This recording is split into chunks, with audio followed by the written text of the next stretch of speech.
Okay, folks, so here is a mirepoix of sorts that I like to use as a base for my delicious soy riso,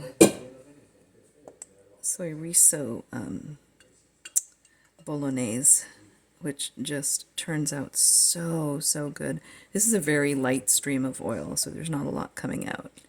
But anyway, I like to start with here what you see is garlic, celery, carrots at a very low temperature. And it the reason you want to start with low temperature with your oil is so that your garlic doesn't burn, and also it's just sweeter that way. So what I'm going to do is also add this beautiful little shallot, and I just do it right into the pot. This is a really super fun, easy recipe to do, and I'm only going to go halfway so I don't cut my fingers off. I'll go a little more than halfway.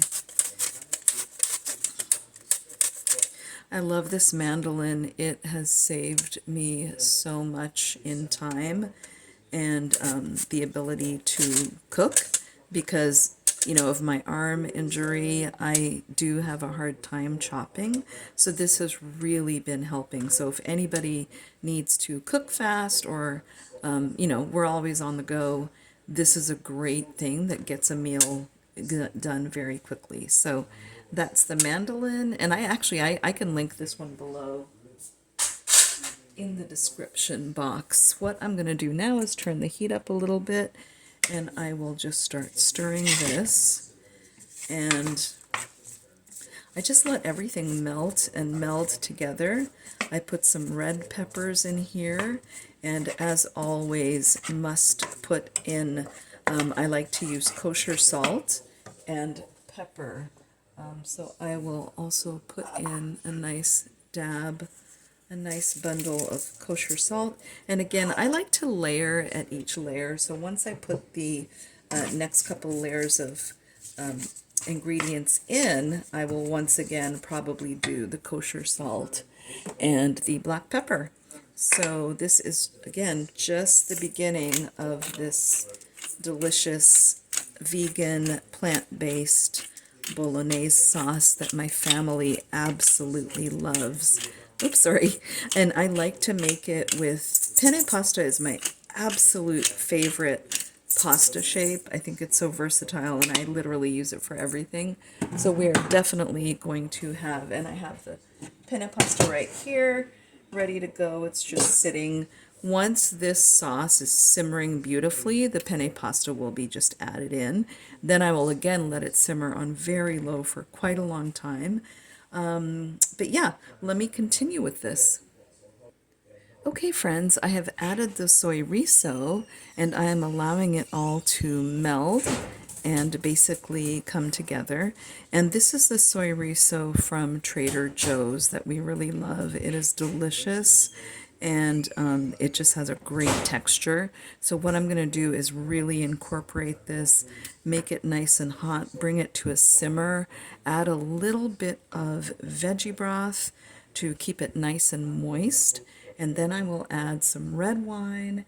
And today I decided I'm going to use my, these are the ones that Nick bought recently in my Botticelli marinara sauce as my sauce piece. I don't have time today to actually make it from scratch. I do love making tomato sauce from scratch, but that's not going to happen. So basically what this is, and I may not need to use vegetable broth, this is the pasta water, which is absolutely delicious. So I always save a bunch of this liquid gold to help with the cooking process, and I'm telling you, it makes a world of difference. Let me grab my red wine.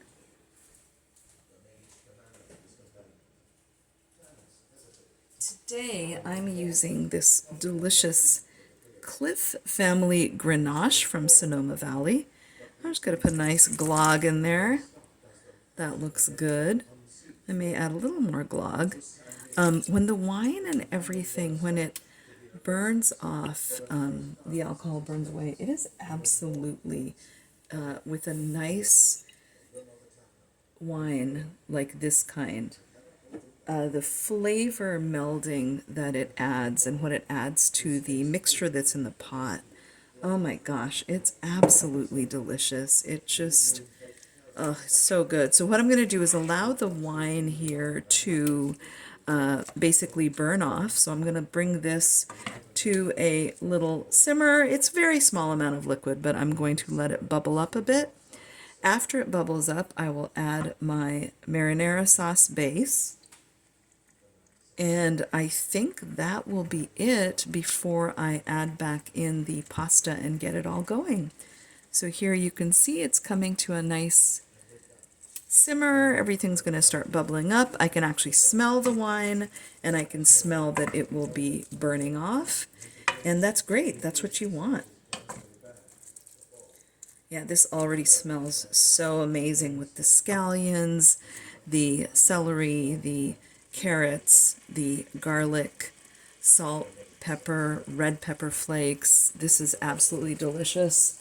The flavors are amazing, and I'm also going to add some herbs de Provence, and I love this one from Trader Joe's. This is super cute little dish as well, and what I'm going to do is add a nice heaping with their little spoon that they provide. I'm going to do 2 of those, because this just adds all the good dry spices that I already like, and then I don't have to do all that separately.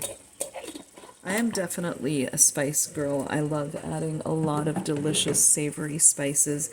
And when I say spice girl, I don't mean spicy. I mean spice. I love spices.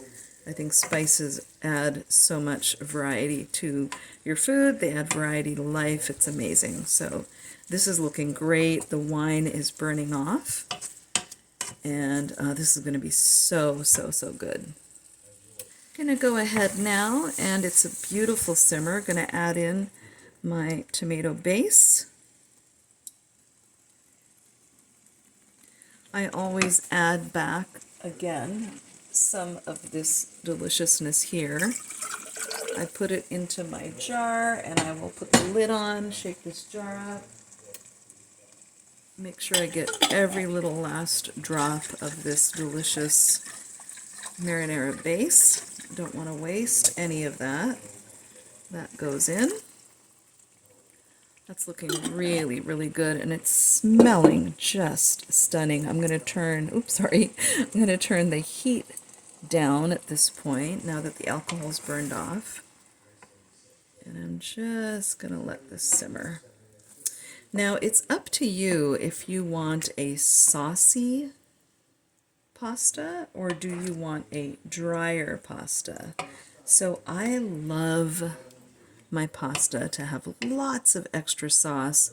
My husband made this delicious garlic bread. Let me show you.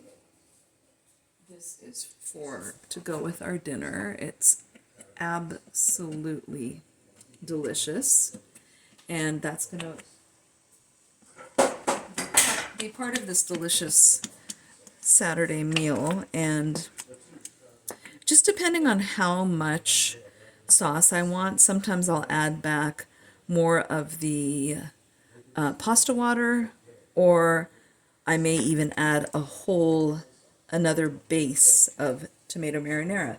But let's see what happens when I add in this pasta. Let's see what happens, because maybe it's just right. Maybe it's not even necessary.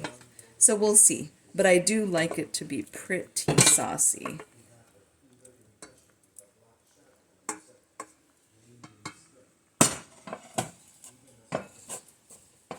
Oops, I kind of forgot to stir the bottom. I did leave it on the heat, which was not smart, but that's okay. It'll all work out in the end. Let's see. Okay, so now I'm going to just start folding this, and let's see how saucy or how dry this comes up. There's a potential that it might just do a beautiful covering, and what I'll do is add a little glisten of olive oil on everybody's serving, And oops, sorry, it just might be just right, because this does look good. Like I said, once in a while I like my pasta to be really with tons of sauce where I can dip some bread in it. Other days I feel like for it to be drier, and I think this might be one of those days. This looks really good. I like how it's incorporating. It's pretty much just right. What I will do is add back. That looks really good. What I will do is add back some of my pasta water, like I said, and just let it simmer. I am going to get the heat up just a touch. I'm going to add back a little more pasta water, and I'm going to cover this and just let it simmer. In fact, let me put some little more cracked pepper to finish it off. One of the tricks from my own personal cooking tips would be, I like to slow cook. I like things to meld. I think when they've melded and all the flavors are just all like really hugging each other, this is when things taste so good.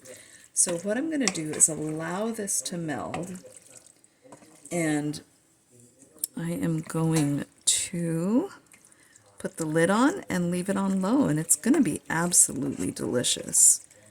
Absolutely delicious. Yeah, this is going to be so good. And one little tip for anyone who is in my age group, it's really good to do things with your non-dominant hand. So for example, I'm learning to stir with my left hand since my right hand is not well. So doing things like this, it can actually be really hard at first, but it's really good because it fires all these different neurons in your brain that your brain is completely just not used to. And that actually helps with, deferring diseases like Alzheimer's and dementia when you can fire different neurons. So one of the big things is learning a new language, and I have vowed to learn Spanish by the end of this year, and I'm excited for that. So that's going to fire a whole bunch of neurons. Learning a language is not easy when you're an adult, and I'm excited to do that. So anyway, here is the pasta that's going to go on low and just sit for several hours. And that is it. I will make sure to link information and recipe ingredients below. And again, it is on the drier side, but depending on how I'm feeling, I may heat up another batch of sauce to just pour on top at the end, or I might just do another nice drizzle of olive oil since there wasn't a ton of olive oil in this recipe. Thank you so much for watching. Enjoy making some comfort food today.